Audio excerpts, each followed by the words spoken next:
Ano po bang basa niyo rito kay, former Congressman Mike Defensor? Kasi 'di ba mayroon siyang pahayag, if I'm not mistaken, wala akong kinalaman diyan.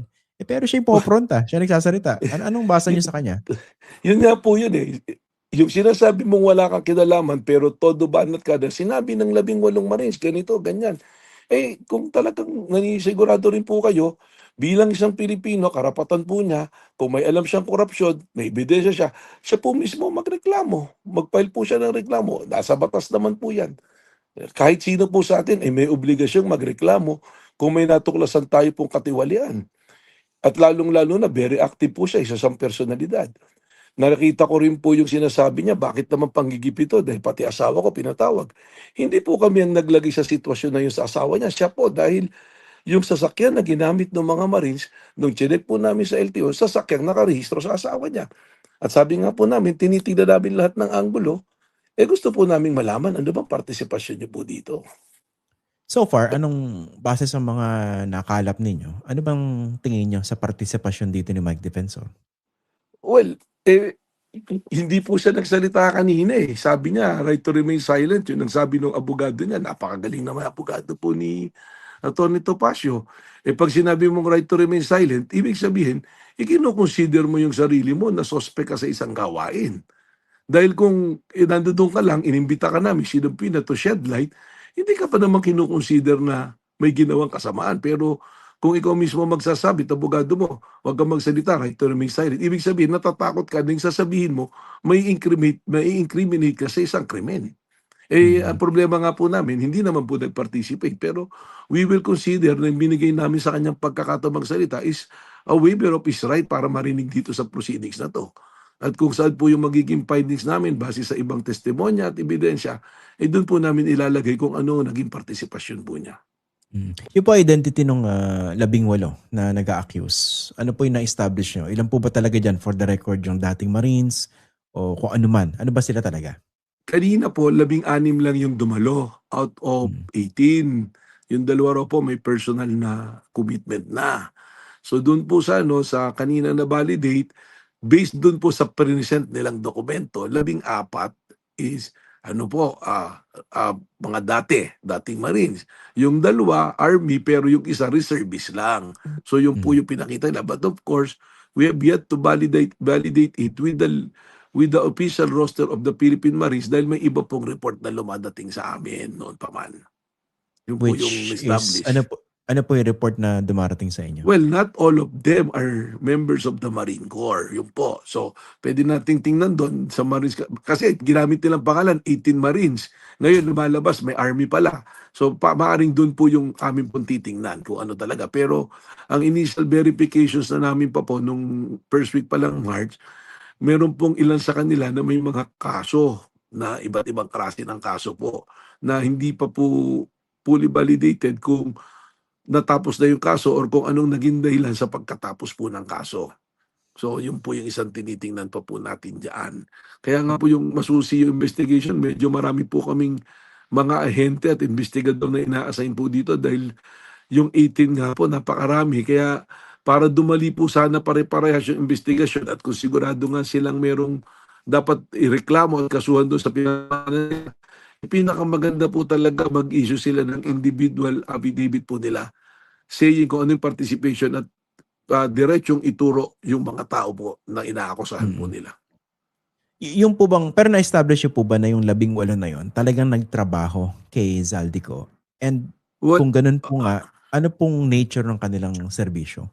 well, yun po yung claim nila at sabi magdadala silang certificate of employment kay Saldico pero hindi naman na po kami masyadong nagdududa roon dahil meron nga pong retired general na siya yung nag-recruit doon sa 103 na naka-detail kay Saldico at sa mga connected na company sa kanya at mga taong connected sa kanya. Pero ito pong 18, ito po yung isang na tinitingnan namin anggulo kung bakit hindi namin kaagad maipatawag yung mga pinapangalanan nila. Doon po sa 18, identified yung walo po, na hindi naman nagtrabaho directly kay Saldico, kundi po sa isang individual na nagtatrabaho for Saldico, na nagsalita na Nung po, nagbigay na ng statement nung Biyernes pa po. 8 po dun sa 18 hindi nagtatrabaho kay Hindi po kay Zaldico? Saldico nagtrabaho. Kanino siya Hindi po kanino sila nagtrabaho? Doon po sa PR man na binabanggit na ano na trace po namin yon, yung media man na sinasabi nila at nagbigay na po ng official na pahayag na yung 8 talaga ron sa kanya naka-assign. Kaya po 8, apat-apat na nagsi-shifting po. Nagtrabaho dun sa PR man, tama? Opo. Opo, Yung as PR man, ano driver pong and security po. opo, yung PR man, anong koneksyon naman niya kay Zaldico? Siya po yung ginagamit ni Saldico para sa kanyang mga media relation, mga PR po niya, yung mga ganun po.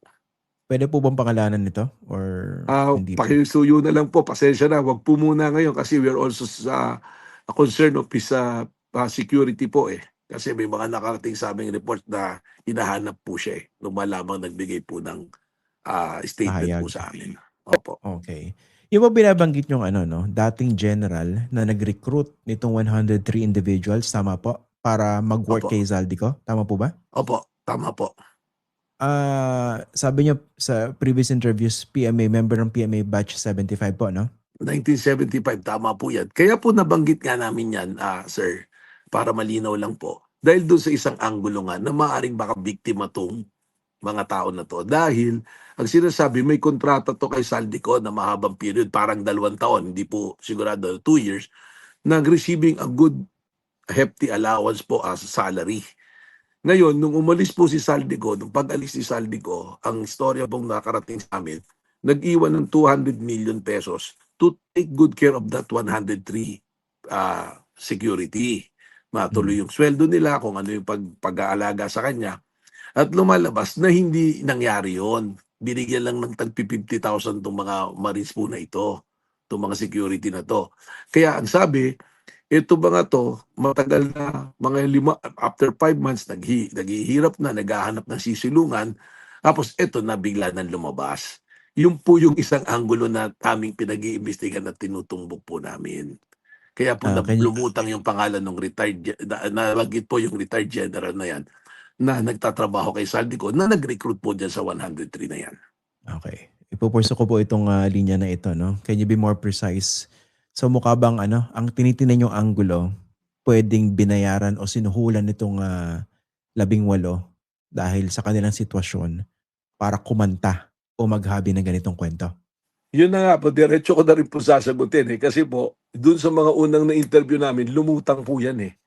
Kaya po nabanggit ko, sinabi niya na ganyan. Kaya sabi ko, baka victim din. Dahil sa kahirapan na nakita ko nga po yung Facebook page pa ni Tony Balikod na ombudsman, ni-repair sa NBI. Ngayon, kahirapan, baka naman ipadala sa DSWD. Eh, kung kinakailangan po talaga ng tulong, nandito po kami, dito ang gobyerno, tutulungan po natin.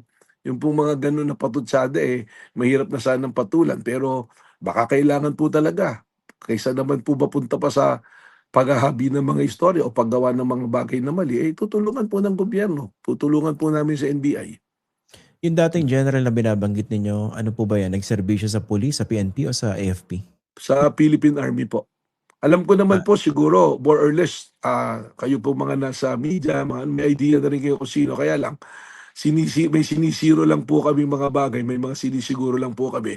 At eventually, tatawagin din po namin. Tinatapos lang po sana namin kung talagang magpa-participate itong 18 at yung mga unang personalities na tinawag, mas mapapabilis po sana yung pag-usad natin dito sa pag-iimbestiga po natin.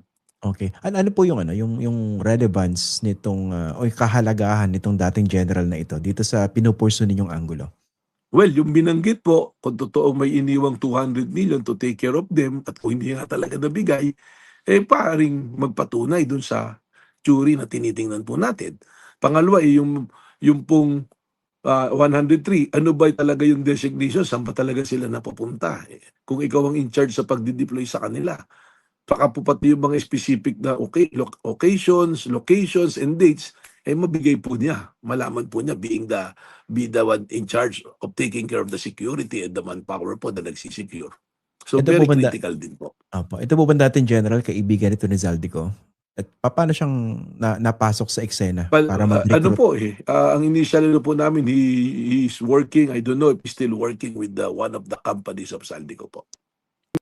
Tapos siya yung nag-recruit ng 103 to Opo, serve opo, as opo, security. opo, opo. Okay. Ito po bang dating general na ito ay cooperative po ba sa inyo? Nakausap niyo na po ba ito?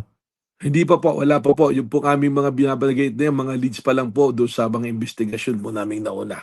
Doon po sa aming mga naunang investigasyon po.